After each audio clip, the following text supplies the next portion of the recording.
Class 10th वालों, अगर तुमने अगले 3 महीने लॉक इन कर लिया ना, तुम्हारा अभी जो मर्जी स्टेटस हो, जुलाई एंड में अगर तुम्हारा एक भी चैप्टर नहीं कंप्लीट है किसी भी सब्जेक्ट का, अगर तुमने अगले 3 महीने मेहनत कर ली, तुम सब कुछ बदल दोगे। कैसे करना है, क्या करना है, क्या स्ट्रैटेजी रहेगी, सब कुछ मैं बता रहा हूं A to Z, बस तुमको उसको एज इट इज फॉलो करना है। सर अगस्त सितंबर अक्टूबर में कमबैक करने के बारे में तो सोच रहा हूं, लेकिन अगस्त में एक बहुत बड़ा हर्डल मेरे सामने दिखाई दे रहा है, जिसका नाम है हाफ ईयरली या फिर इंटरनल असेसमेंट। सर मेरे 15 दिन के अंदर ना हाफ ईयरली होने वाले हैं, 7 चैप्टर आ रहे हैं एवरेज हर सब्जेक्ट में, और मैंने कंप्लीट किए नहीं है चैप्टर्स, और मेरे को कंप्लीट होते हुए दिखाई भी नहीं दे रहे। तो आप लोगों को क्या करना है दोस्तों, हम लोग अपनी साइड से बेस्ट देने का कोशिश करेंगे। 7 चैप्टर्स आ रहे हैं, मान लो 10 दिन बचे हैं मेरे हाफ ईयरली चालू होने में, तो 10 दिन में मैं मैक्सिमम जितने चैप्टर कंप्लीट कर सकता हूं ना, बेयर मिनिमम के साथ उतना कवर करूंगा। बेयर मिनिमम का मतलब पता है ना, आजकल रिलेशनशिप में पार्टनर एक दूसरे के लिए बेयर मिनिमम भी नहीं कर पा रहे हैं। तो आपको सिर्फ और सिर्फ हर सब्जेक्ट के लिए हाफ ईयरली के पॉइंट ऑफ व्यू से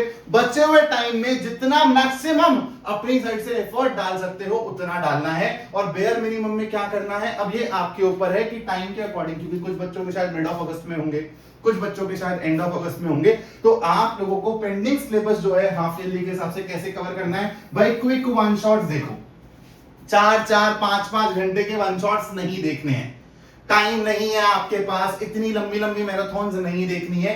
क्विक वन शॉट देखो कि जल्दी जल्दी आपको थ्योरी पूरी की पूरी समझ आ जाए, उस चैप्टर की जो भी इंपॉर्टेंट कीवर्ड्स हैं, कंटेंट है, वो सब का सब आपके दिमाग में बैठ जाए। उसके बाद एनसीईआरटी के सवाल बनाओ फटाफट से हर एक चैप्टर के, और उसके बाद आपको 5 साल 7 साल 10 साल के पीवाईक्यूज नहीं करने हैं, आपको बेयर मिनिमम करना है, यानी कि आपको लास्ट 2 साल के पीवाईक्यूज करके जाने हैं दोस्तों। That is it. आपके पास जो भी ये क्वेश्चन बैंक होगा, जो भी आप फॉलो कर रहे होगे, मेजॉरिटी क्वेश्चन बैंक में लास्ट 10 साल के पीवाईक्यूज होते हैं, लेकिन ध्यान रखना आप लोगों को हाफ ईयरली के हिसाब से सिर्फ लास्ट 2 साल वाले जो पीवाईक्यूज दिए हुए हैं टॉपिक वाइज चैप्टर वाइज वही करने।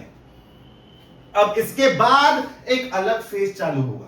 हाफ ईयरली का हर्डल मेरे दिमाग से निकल गया, टेंशन मेरे दिमाग से निकल गई, अब जो भी बाकी टाइम बचा है ना उसमें मैं फुल तरीके से तैयारी करूंगा।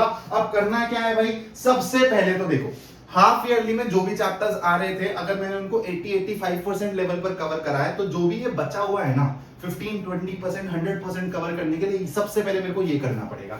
दैट इज कि अगर मेरे को लगता है कि मेरी थ्योरी में थोड़ी सी कहीं पे कमी रह गई है, तो मैं थ्योरी को और ज्यादा मजबूत करूं। एनसीईआरटी आपने एक बार ही कर ली, एनफ है, इसके क्वेश्चन दोबारा लगाने की जरूरत नहीं है, लेकिन जो बाकी 8 साल के पीवाईक्यूज बचे हैं वो आप करोगे before moving to the next chapters.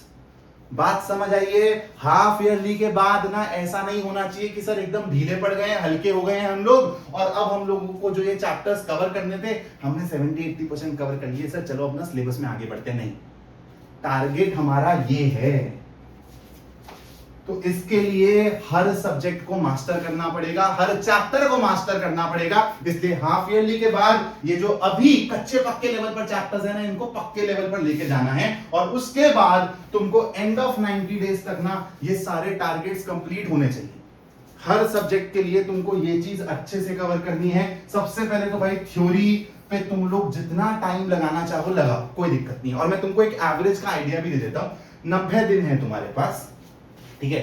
मान लो जैसे मैथ्स के एग्जांपल से मैं लेके चलता हूं, मेरे 2 या 3 चैप्टर्स कवर हैं सर, अभी भी मेरे 11 चैप्टर्स ना पेंडिंग है, तो 90 को तुम 11 से डिवाइड करो, मोटे मोटे तौर पे 8 दिन मिल रहे हैं तुमको एक चैप्टर कवर करने के लिए। ऐसे तुम बाकी सब्जेक्ट में भी सोचोगे, 8 दिन एक चैप्टर को कवर करने के लिए मिल रहे हैं। जो आसान है शायद वो 5-6 दिन में हो जाए, जो मुश्किल है शायद वो 11-12 दिन ले ले, लेकिन एवरेज आपका आ रहा है कि 8 दिन के अंदर मैथ्स का एक चैप्टर 0 to 100% कवर होना चाहिए। और इसका मतलब क्या है, थ्योरी 100% लेवल पर आपकी बढ़िया से उस चैप्टर की आपके दिमाग में बैठ जानी चाहिए। एनसीईआरटी के सारे एग्जाम्पल, सारे सवाल मैं अच्छे से प्रैक्टिस कर लूं, इसके बाद ये सारे के सारे जब आप पूरे के पूरे चेक मार्क्स को फॉलो करोगे ना, तब जाके आपका ट्रूली एक चैप्टर कंप्लीट माना जाएगा। फिर क्वेश्चन बैंक से हम लोग सारे के सारे सवाल लगा लें, उस चैप्टर में जितने भी सवाल दिए हुए हैं, जो भी क्वेश्चन बैंक फॉलो कर रहे हो प्लीज उसी को ही करते रहना। आपके क्वेश्चन बैंक में पीवाईक्यूज होते ही हैं, तो यहां से आपके चैप्टर वाइज पीवाईक्यूज कंप्लीट हो जाएंगे। मैं दोबारा बोल रहा हूं, जो भी क्वेश्चन बैंक फॉलो कर रहे हो वही करते रहना। ये मत सोचना कि अब नई बुक ले लेता हूं, जो भी बुक ले रखी है थ्रू आउट द ईयर वही फॉलो करना है। अगर नहीं ले रखी तो मैंने तुम लोगों को बोला हुआ है कि ऑस्वाल का क्वेश्चन बैंक ले लेना, एकदम स्टैंडर्ड क्वेश्चन बैंक है और इसमें तुम्हारे पीवाईक्यूज भी कवर हो जाते हैं। यहां पर मैं फोटो लगा दूंगा ताकि तुमको पता चल जाए कि तुमको कौन सा क्वेश्चन बैंक लेना है। अपार्ट फ्रॉम दिस सबसे ज्यादा इंपॉर्टेंट ये है, क्योंकि सबसे ज्यादा बच्चे इसी स्टेप को मिस करने वाले हैं। आपको स्टार्टिंग से ही कॉम्पिटेंसी फोकस क्वेश्चन बैंक बनाते हुए चलना है। इसके लिए आपको हर सब्जेक्ट के लिए अलग बुक नहीं लेनी है, सिर्फ एक सिंगल बुक आती है ऑस्वाल की जिसमें आपके सारे सब्जेक्ट के कॉम्पिटेंसी बेस्ड क्वेश्चन बैंक मिल जाएंगे। उसका लिंक भी मैं यहाँ पे लगा दूंगा और मैं आपको यहाँ पे स्क्रीनशॉट भी लगा दूंगा ताकि आपको पता चल जाए कि कौन सी बुक आप लोगों को यूज करनी है for this fourth step. Description में आपको क्वेश्चन बैंक का, कॉम्पिटेंसी फोकस क्वेश्चन बैंक का दोनों का लिंक मिल जाएगा। Amazon लिंक भी दे दूंगा, वेबसाइट लिंक भी दे दूंगा। वेबसाइट पे आपको ज्यादा सस्ता पड़ेगा अगर आप कूपन यूज कर लोगे स्कोर अप 10। ठीक है, कैसे जाके परचेज करना है वेबसाइट से, तुम लोग बहुत समझदार हो यार, तो वो दोबारा मेरे को दिखाने की जरूरत नहीं। अब सबसे बड़ा जो मेरे दिमाग में सवाल आता है ना सर, आपने बोल तो दिया कि 3 महीने के अंदर मेरे को ये सारी चीजें कवर्ड चाहिए हर एक सब्जेक्ट के लिए, सर मैं टाइम कैसे मैनेज करूं? तो यही सबसे क्रूशियल पार्ट है इस वीडियो का कि तुम टाइम कैसे मैनेज करोगे और सारे सब्जेक्ट्स को कैसे मैनेज करोगे। क्योंकि सर जिस दिन स्कूल जाना होता है उस दिन टाइम ही नहीं मिलता है।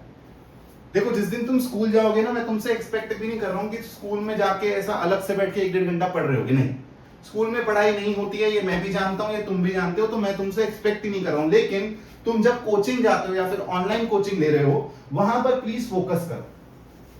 जो भी चैप्टर उस वक्त चल रहा है, मान लो अभी तक तुमने कोचिंग में मजाक किया है, सिर्फ मजे किए हैं, लेकिन जब भी नया चैप्टर कोई चालू होने वाला है, अगला जो भी नया चैप्टर चालू होगा किसी भी सब्जेक्ट के लिए, वहां से एकदम लॉक इन कर लो, अच्छे से समझो चैप्टर को। तो तुमको कोचिंग वाला टाइम ना अच्छे से यूटिलाइज करना है। स्कूल में मजे कर रहे हो, प्लीज कोचिंग में मजे मत करो। उसके बाद घर आके बहुत ज्यादा डिमांड मैं तुमसे नहीं कर रहा हूं, मैं तुमसे सिर्फ इतना बोल रहा हूं कि तुमको डेली 20 से 30 मिनट मैथ्स और साइंस को देने हैं, मतलब अलग अलग 20 मिनट इसको 20 मिनट इसको दे दोगे, बहुत इनफ है मेरे लिए। और उसके बाद कोई सा भी एक सब्जेक्ट पकड़ लेना, चाहे ये एसएसटी हो चाहे इंग्लिश हो, इसको ऐसे रोटेट करके भी कर सकते हो। आपको इसको सिर्फ और सिर्फ अलग से 20 मिनट और देने। तो कोचिंग से आने के बाद सिर्फ 60 मिनट आपको पढ़ने के लिए बोल रहा हूं, 1 घंटा। बहुत सारा डिमांड तो नहीं कर रहा, जिसमें आपको 20 मिनट मैथ्स को देने हैं, 20 मिनट साइंस को देने हैं और 20 मिनट अपने थर्ड सब्जेक्ट को देने हैं, which could be English, which could be SST, और आप इसको रोटेट भी कर सकते हो अपनी कन्वीनियंस के हिसाब से। लेकिन दोस्तों जिस दिन तुम स्कूल नहीं जा रहे हो ना, ये है मेन दिन, ये है तुम्हारे लॉक इन करने वाले दिन। यहां पे तुम्हारा ट्रूली सिलेबस कंप्लीट होने वाला है। यहां पे तुमको मैथ्स को 60 मिनट देने हैं और बहुत ज्यादा टाइम मैं तुमसे यहां पर भी नहीं बोल रहा, क्योंकि कोचिंग तुम जाओगे और कोचिंग में तुम सीरियसली पढ़ोगे। अपार्ट फ्रॉम दैट 4 से 4.5 घंटे तुम लोगों को निकालने हैं। 60 मिनट मैथ्स करना है तुमको, चाहे इसमें थ्योरी कवर कर रहे हो, तुम क्वेश्चन बैंक से पीवाईक्यूज लगा रहे हो, या फिर कॉम्पिटेंसी फोकस क्वेश्चन बैंक से चैप्टर वाइज सवाल कर रहे हो, जो भी कर रहे हो, तुमको 60 मिनट मैथ्स पढ़ना है, 60 मिनट साइंस पढ़ना है। अब देखो यार, यहाँ पे तुमने अपने एसएसटी इंग्लिश को थोड़ा कम टाइम दिया है ना, क्योंकि तुम अल्टरनेटिव टाइम दे रहे होगे, रोटेशन के साथ टाइम दे रहे होगे एसएसटी को इंग्लिश को। तो यहाँ पर तुम एसएसटी, क्योंकि यार यहाँ पर एसएसटी का तुमको पता है सिलेबस थोड़ा लेंथी है, तो एसएसटी को अपन लोग 90 मिनट्स देंगे। इंग्लिश यार बड़े प्यार से हो जाती है, तो अगेन इंग्लिश के लिए अगर आप 60 मिनट भी दे रहे हो अपने ऑफ डेज के अंदर, तो आपका सिलेबस अच्छे से कवर हो जाए। अब यहाँ पे ये मत बोलना सर फिफ्थ सब्जेक्ट का क्या, हिंदी संस्कृत, वो हर बच्चा बहुत इजीली मैनेज कर लेता है।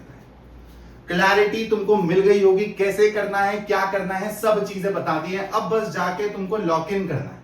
जुलाई मिड में ये वीडियो डाल रहा हूं, ये मत सोचना कि जुलाई एंड तक मेहनत नहीं करूंगा सर, अगस्त में बोला है आपने तो अगस्त 1 से पढ़ना चालू करूंगा, नहीं। अभी जितने भी बचे हुए दिन में ट्राई करो, इसमें अपने बैकलॉग्स को कवर करो, हाफ ईयरली के पर्सपेक्टिव से पढ़ो, हाफ ईयरली के हिसाब से प्रैक्टिस कर लो, इंटरनल असेसमेंट के हिसाब से प्रैक्टिस कर लो। और दोबारा बोल रहा हूं, बहुत बच्चे ये कर रहे हैं कि जो ऑलरेडी क्वेश्चन बैंक लिया हुआ है उसके बाद और क्वेश्चन बैंक्स लेके बुक इकट्ठी कर रहे हैं। नहीं, अगर आपने जो भी क्वेश्चन बैंक लिया हुआ है आप उसी को फॉलो करेंगे। नहीं लिया हुआ तो मैंने आपको क्वेश्चन बैंक भी रेकमेंड कर दिया जो कि पीवाईक्यू ओरिएंटेड है, और आपको कॉम्पिटेंसी फोकस क्वेश्चन बैंक भी कर दिया। कॉम्पिटेंसी फोकस क्वेश्चन बैंक जरूर ले लेना, क्वेश्चन बैंक कोई सा भी चल जाएगा, नो वरीज। कोई भी डाउट है, कोई भी क्वेरी है, प्लीज आप लोग कमेंट बॉक्स में डाल देना। कल मैंने मैथ्स के चैप्टर्स को रैंक किया था टियर ए, टियर बी, टियर 3 के हिसाब से। यहाँ पर आपको वीडियो दिख जाएगी towards the end of this video, मैं एक लिंक भी लगा दूंगा, तो उस वीडियो को जाके देखना। थोड़ा सा रिलैक्सिंग वीडियो है वो, प्रेशर वाली वीडियो नहीं है। और अब जो नेक्स्ट वन शॉट आने वाला है वो ट्राइंगल्स और ट्रिग्नोमेट्री का आएगा, उसके बाद में कोऑर्डिनेट ज्योमेट्री पढ़ाऊंगा, क्योंकि ज्यादा डिमांड ट्राइंगल्स और ट्रिग्नोमेट्री की आ रही है। और मैं ये कोशिश कर रहा हूँ कि ट्रिग्नोमेट्री का वन शॉट मैं पहले डाल दूं, अगले 1-2 दिन के अंदर ही डाल दूं। Thank you so much for watching this video. This is Gagan Makkar signing off now.